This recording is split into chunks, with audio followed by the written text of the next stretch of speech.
नमस्कार दोस्तों।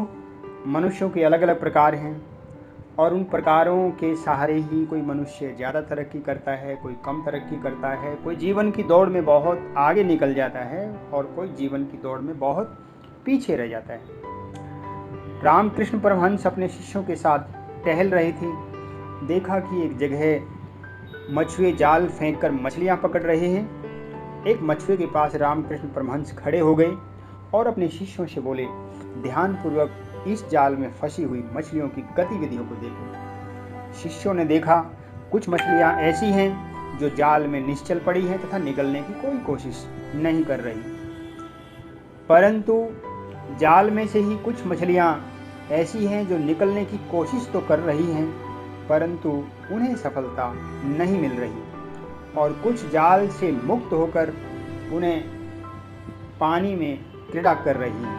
रामकृष्ण परमहंस ने अपने शिष्यों से कहा, जिस प्रकार मछलियां 3 प्रकार की हैं, उसी प्रकार मनुष्यों के भी 3 प्रकार होते हैं। एक श्रेणी उन मनुष्यों की है जिनकी आत्मा ने बंधन को स्वीकार कर लिया है तथा वे इस भवजाल से निकलने की बात भी नहीं सोचते। दूसरी श्रेणी ऐसे व्यक्तियों की है जो वीरों की तरह प्रयत्न तो करते हैं परंतु मुक्ति नहीं पाते।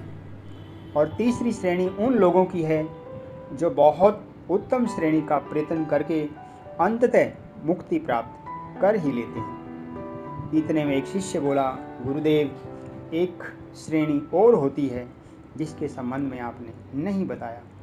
रामकृष्ण परमहंस ने मंद मन मुस्कुराते हुए कहा, हाँ, एक चौथी श्रेणी भी होती है।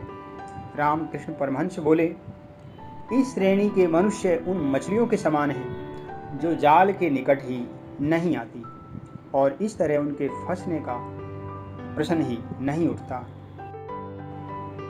दोस्तों, कहानी आपको कैसी लगी कमेंट बॉक्स में लिखकर मुझे ज़रूर बताएं और यदि कहानी को आप पसंद करते हैं तो कहानी को शेयर ज़रूर कर दें और यदि चैनल पर आप नए हैं तो चैनल को सब्सक्राइब ज़रूर कर दें और चैनल को सब्सक्राइब करके बेल बटन भी दबा दें ताकि जब भी मैं कोई नई कहानी डालूँ तो नोटिफिकेशन आप तक पहुंच जाए। दोस्तों, फिर एक नई कहानी के साथ आपसे मिलना होगा। तब तक के लिए नमस्कार। जय हिंद, जय भारत।